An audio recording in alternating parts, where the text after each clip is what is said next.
Hello, hello, this is Joe with Nerd in Korea. We're doing the Murders at Karlov Manor opening today. This one I'm actually quite excited about. I think there's a lot of things that are going to end up being staples later on, so let's take a look. You can see all the suspects here, including Massacre Girl is making a return. We're going to see her again. So let's take a look.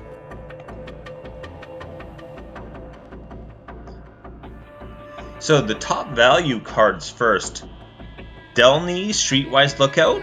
Again, this is something that doubles triggers for any creatures that have power 2 or less. So I've got like a deck that is Ally Typo or Kindred or whatever they're calling it these days. And yeah, so Ally and all of my allies are mostly under 2 power. Or 2 power or less, I should say, so that would double their triggers. This is a very powerful card. It also has evasion, so creatures you control with power 2 or less can't be blocked by creatures with power 3 or greater. So again, a lot of decks are not going to be able to defend against your creatures if you have this. This is also great for any kind of aristocrat strategy. It's currently valued at $19 on MTG Goldfish. First of all, that's not a lot of money for like the #1 card in the set. Alright, so first off. Secondly, I think that's still a little overvalued. If you look at similar cards to this, they're much less, like $2 range for a lot of them, so we'll see. It is mono white though, so maybe that helps out as well. But it can fit into a lot more decks. But we'll see, we'll see.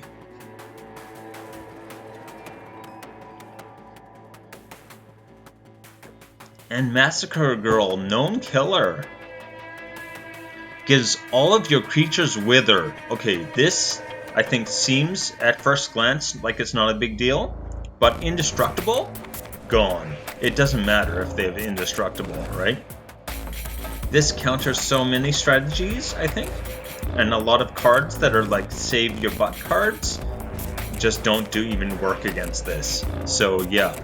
And then when a creature dies, if they take damage and die, you get to draw a card. So it's just a card draw engine.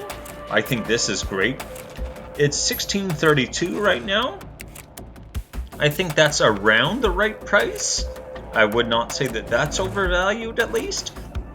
With the card draw and wither, again, giving all your creatures wither is very powerful already, but add to that some card draw, and you've got a very good card there.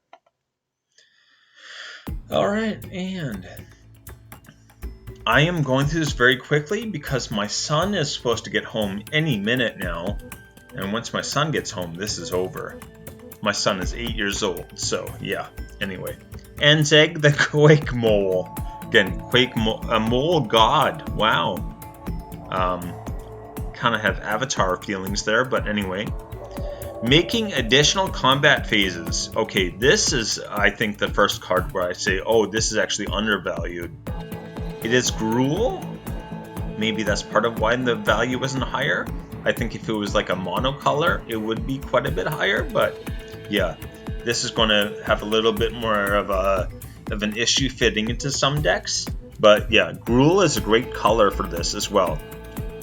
Having the red-green Gruel and additional combat phases usually works with the strategy that you're looking for very well.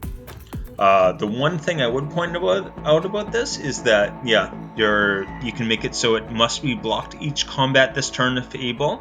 So again, if you're making multiple combats, hey, no problem.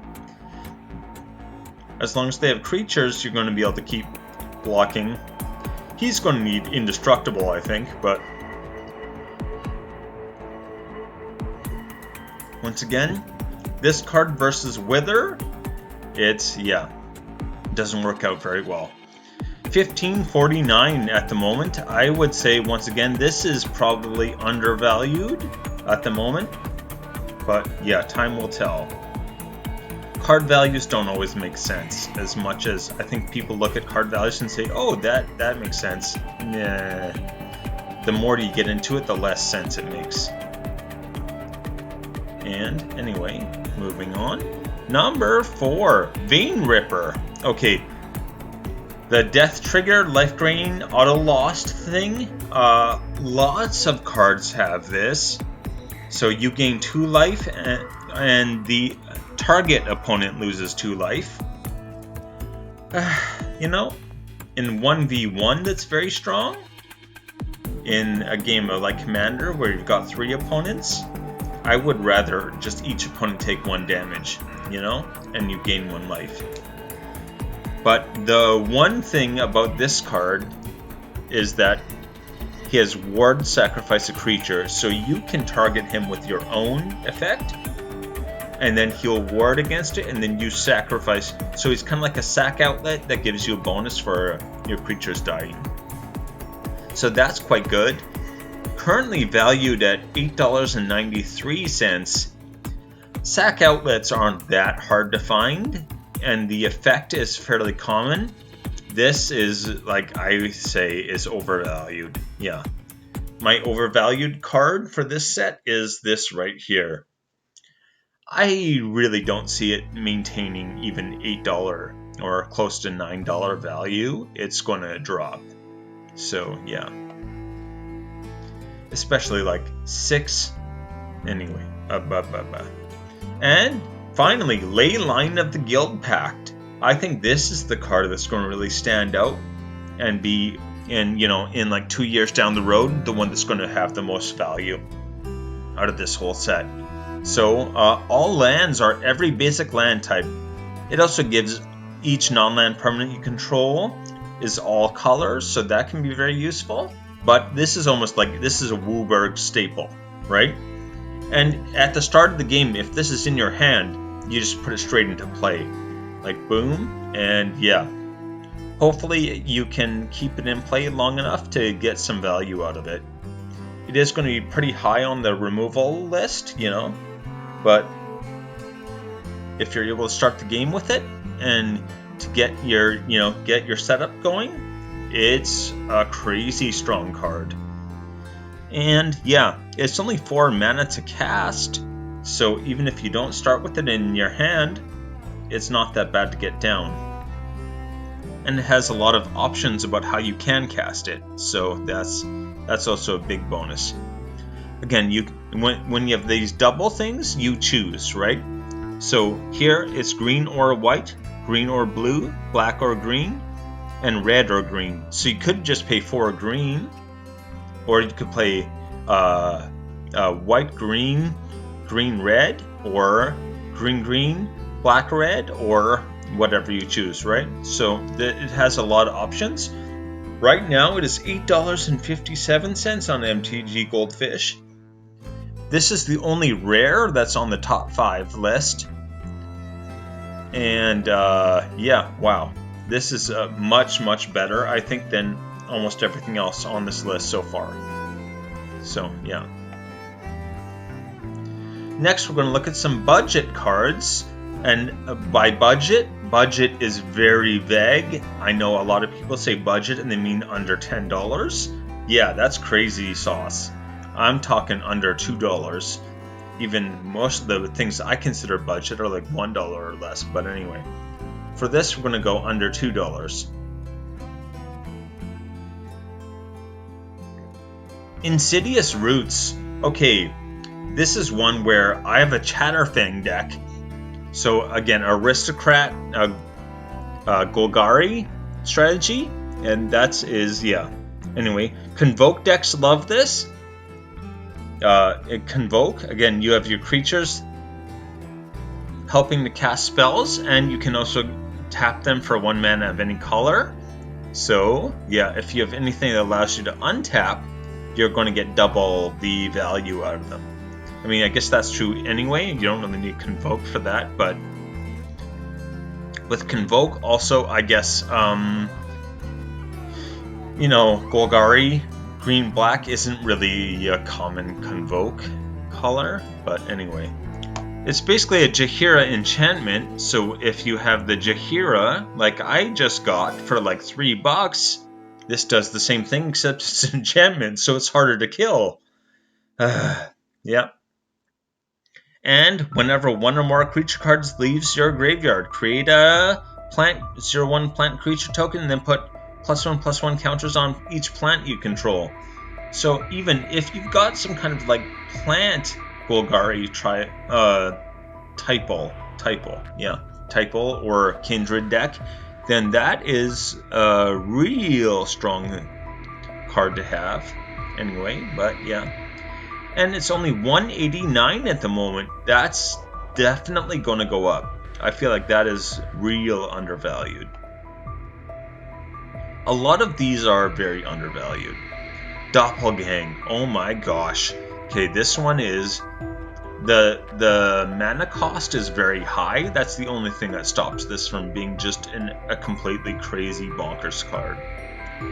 So XXX, again with X, you pay that much mana. So if you pay 3 mana, that's XXX one time each. Then Simic, meaning a green and a blue. Then you create a copy of that token, or a token copy of that permanent. And this is the main thing I see with this card, is that a lot of cards let you make copies of like creatures, or copies of enchantments, or copies of whatever, right? Here, you can copy anything you want. Copy someone's land. Hey, if someone has a land you want, there it is, you know? And, oof, yeah, that's just crazy. I see this as, honestly, I think this is the strongest card in the set. And it's only 177 at the moment. Any kind of X casting cost deck has pretty much almost got to get this. It does need a lot of mana to be worthwhile. A lot. But it'll pay off very quickly, you know? Like, you can just copy anything on the battlefield, and boom, done. Like, wow. Just wow.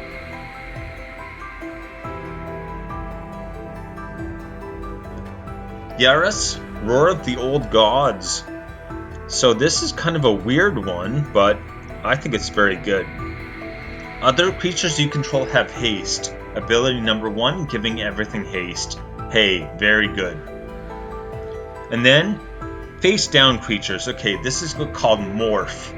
In other, sets, this is called Morph. So you start with it face down, and it's a 2/2.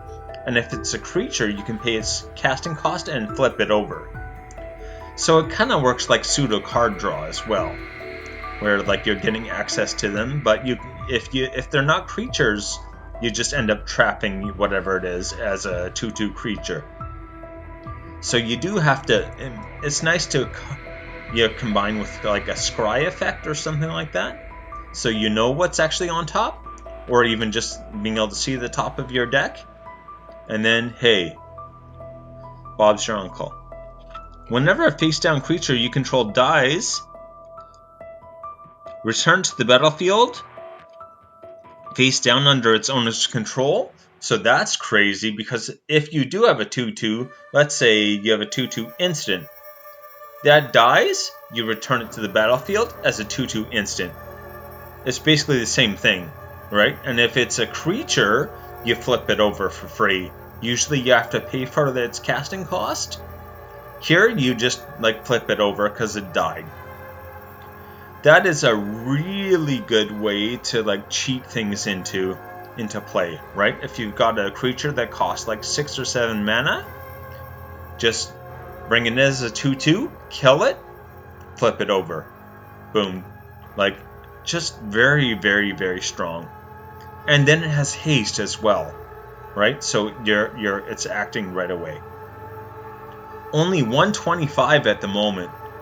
So that to me is probably like it's undervalued to say the least, and it just the kind of like a commander for Morph in Gruul is, I think, not something I'm familiar with.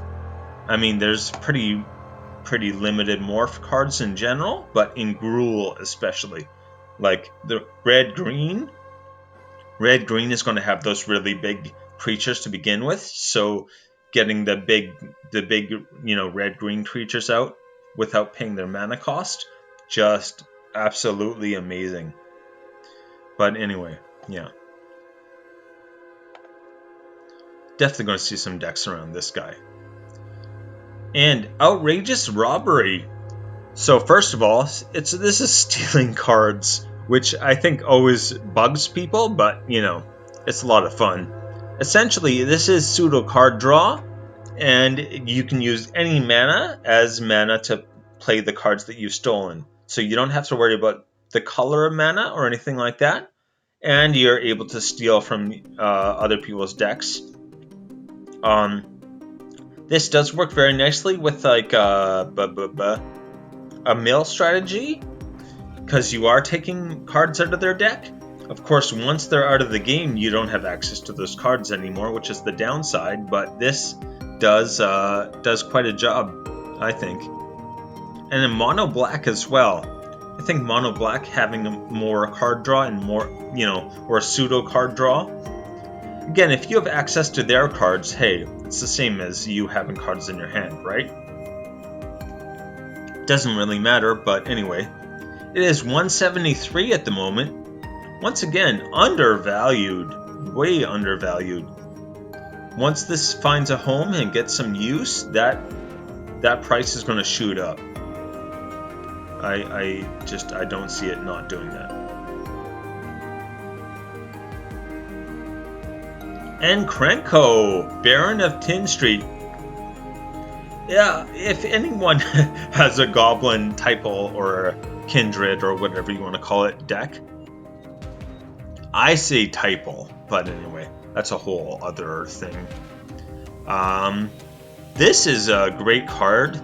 You can sacrifice an artifact and put a +1/+1 counter on each goblin you control.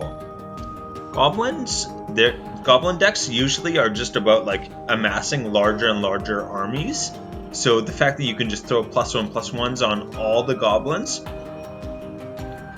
Great synergy with Krenko Mob Boss. So he synergizes with another version of himself, I guess. But anyway. Yeah, the Mob Boss makes copies if you have, let's say, 7 goblins, and Krenko is a goblin. So if you have 6 other goblins, he will make 1/1 tokens of 7 1/1 tokens, right? He'll make tokens equal to the number of goblins you have. So that spirals out of control very quickly, right? So you make 7, and then the next time you can just tap him and make double that. So you're going from 7 to 14 to 28 to 56, and then, 112. But anyway. And then with this guy, you can sacrifice 1 artifact. So let's say a treasure token. If you have a treasure token, sacrifice it to him, and all of them get +1/+1. That's a win con, That's like a win condition built in there. Also, whenever you sacrifice an artifact, you can pay 1 red to create a 1/1 goblin creature token. I mean, that's not great, but it's alright. It gains haste until end of turn. So, hey, once again, not bad. And the treasure decks, there's a lot. What is that called again? I'm building a deck that's like a treasure haste deck. If you attack with a creature with haste, it makes a treasure.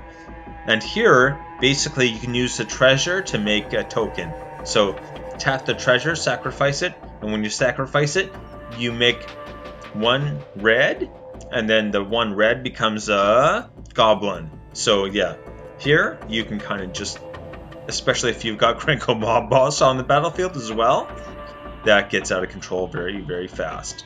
So doing what goblins like to do. Again, the synergy there is great. Anyway, now we are going to get to the opening. I'm very much looking forward to this one.